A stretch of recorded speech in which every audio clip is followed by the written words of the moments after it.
Thai breakfast now. At noon, I cook meat.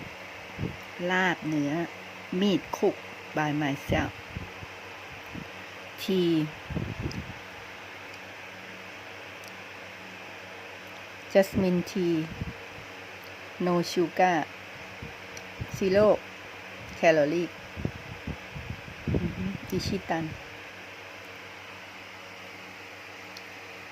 วาซาบิ vegetable. meat cook ลาบเนื้อ stick right. Okay. And what you can new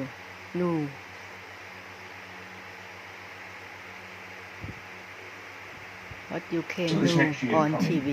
will be more dangerous, and there is nothing to talk about politically until the spring offensives have played themselves through. I mean, so the Russians are going to launch this big offensive. The Ukrainians can either, they can resist that offensive probably, but they might well launch their own. They might go first, give the Russians something to worry about, put the Russians on the back foot. We just don't know.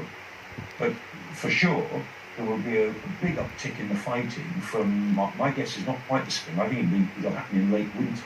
And I'm obviously just guessing now. I think it partly depends on the weather. But I think from somewhere around the middle of March, second or third week of March, I think we'll start to see things really happening. Let me just ask you first of all about that helicopter crash.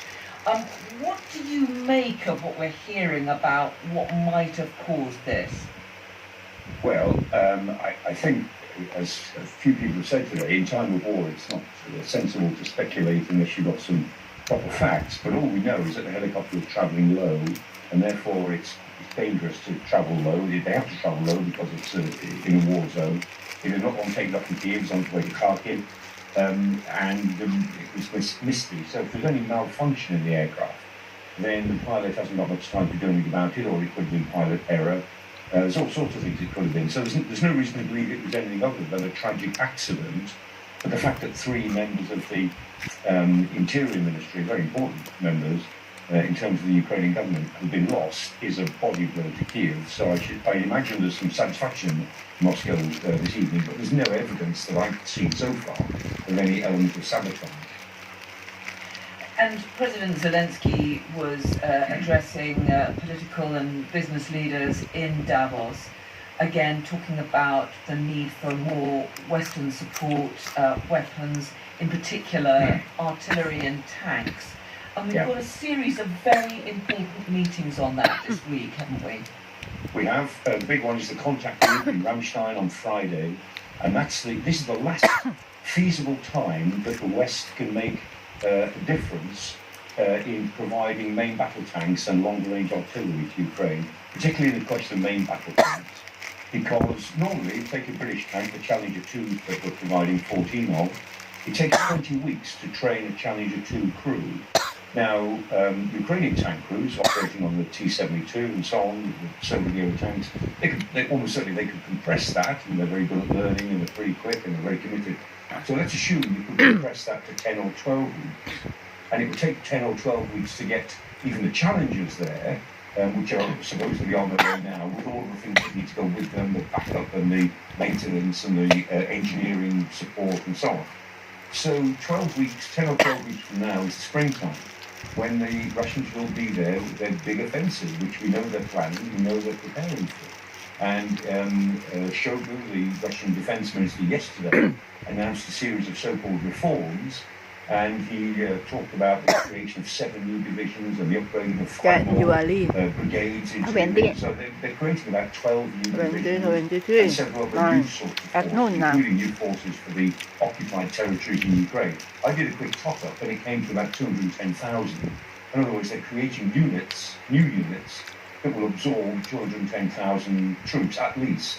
So the Russians will arrive in pretty big numbers. Not all of those will arrive in Ukraine, but some of them will, quite a lot of them. And they'll arrive in numbers in about 10 or 12 weeks' time. So if the Allies don't take a decision this Friday, if they take a decision now, it'll be just in time. If they fail to take a decision, chances are it'll be just too late. Yeah, as you mentioned there, and fascinating to set out the importance of the timetable. The UK has announced that it's sending these Challenger 2 tanks, just over a dozen. But clearly, the hope has been in the UK that that would encourage others to follow suit and to contribute significant numbers, because Ukraine needs many, many more tanks than that, doesn't it? Yes, I mean, realistically, they need upwards of 100. 100 tanks could be divided into two major armoured units, call them battle groups if you like, of 50 tanks each. And each of the tanks, of course, have got to go with armoured personnel carriers, armoured fighting vehicles, the mobile artillery and aircraft. And you've got to put them together into a combined arms unit of some sort. It's quite difficult to do, but the Ukrainians have proved they can do it. Interestingly, the Russians can't. They don't do it that way. They say they do, but they actually don't. And so the tanks have got to be used properly. And Britain's 14 tanks are welcome, but they won't make any strategic impact. They will have a tactical impact where they're used, but they won't make a strategic impact.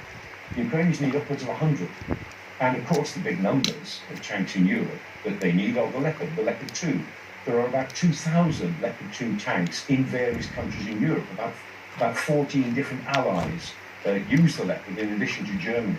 So there's plenty of Leopards around, plenty of ammunition, of course, and the ammunition for Leopard tanks is fairly common. The Challenger only take their own ammunition because of the type of gun that they use, typical. But there's plenty of Leopard 2 ammunition, plenty of servicing, plenty of spares. If the Germans, who are the license holders for this, they don't even have to send their own Leopard 2. They simply have to agree to allow other countries to send, let's say, 5 or 6 countries, send 15 or 20 each. Then the Ukrainians would be in business. In 8 weeks' time, they'd have 2 very powerful armoured battle groups, and they could take the war to the Russians with that, not just defend well and launch local offensive. They could take the war to them, get in behind them, move faster than them, and really punch through Russian lines. And whatever the Russians say to be disparaging about the Challengers, and they might be disparaging about the numbers, but not about the type of tank it is, they are very, very worried by the idea that the Ukrainians might develop significant modern tank forces based on the Leopards, preferably, and maybe the Abrams M1 and some more challenging tanks. And as you say, it needs Germany to give the go-ahead for many other countries to perhaps provide these tanks. Clearly there's been a big debate within German political circles about this. What's the latest? Does it sound as though the Germans are going to give the go-ahead at this big meeting on Friday? Well, the latest tonight, I mean, every excuse that Chancellor Scholz has come up with has been demolished by something or other. He said, we won't be the only ones to do it. Well, no, they're not. The British are going to do it, so you wouldn't be the only one. But they say that they need the Leopards for themselves. Well, no, you don't, because other countries can send Leopards to them. That wouldn't even have to be yours. They keep coming up with excuses, and these excuses just fall by the wayside. The latest this evening, as reported in the American press, is that Scholz is saying only if the Americans deploy some Abrams tanks, some Abrams M1 tanks, will they allow Leopards to be deployed. Now, it's not clear whether that also means that they would use their licensing agreement to stop somebody else supplying Leopards, like Finland and Poland and Sweden and Spain.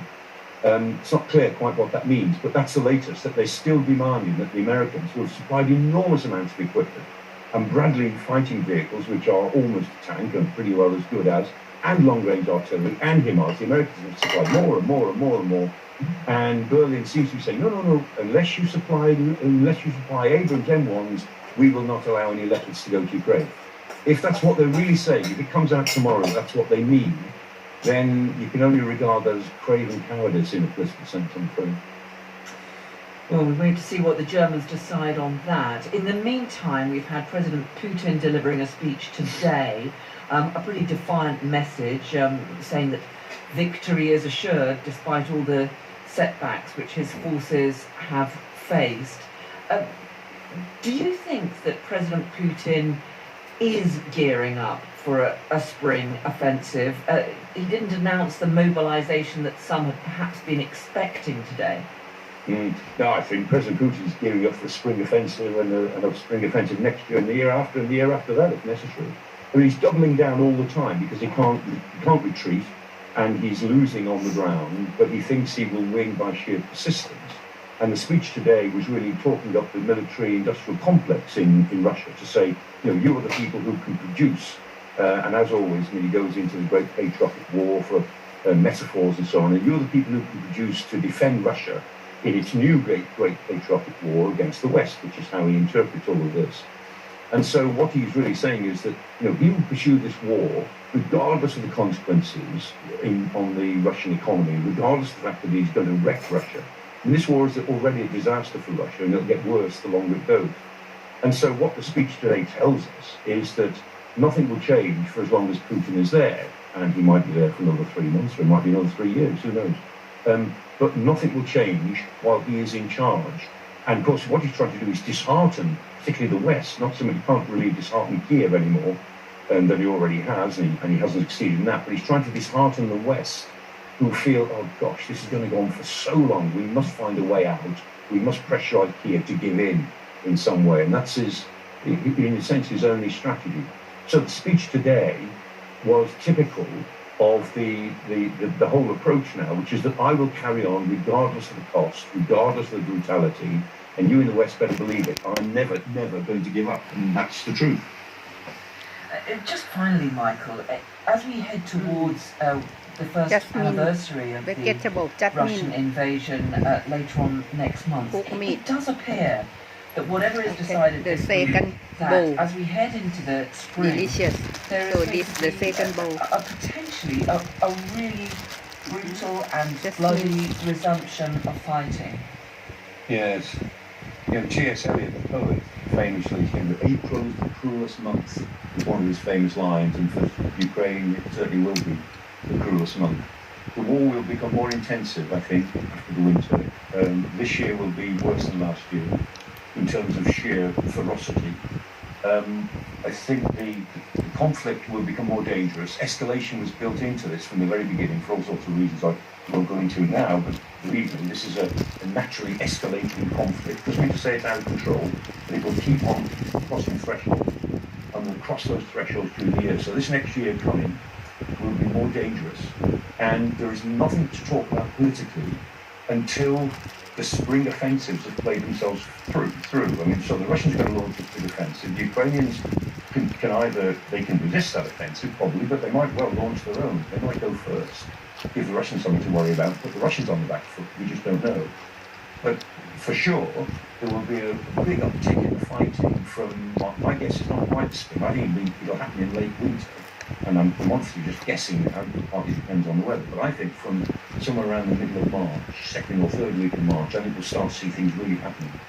And until that military intensity has played itself out and creating some sort of new fact on the ground, only then is there anything political to talk about. So both sides will fight very ferociously for the coming months, and when that fighting subsides, as inevitably it will, then there will be a new situation of some sort, military situation on the ground, and that will frame the basis of any political discussions, even about a ceasefire, let alone a peace talk, which might then take place.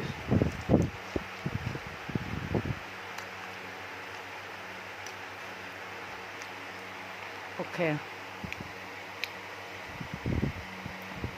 Delicious.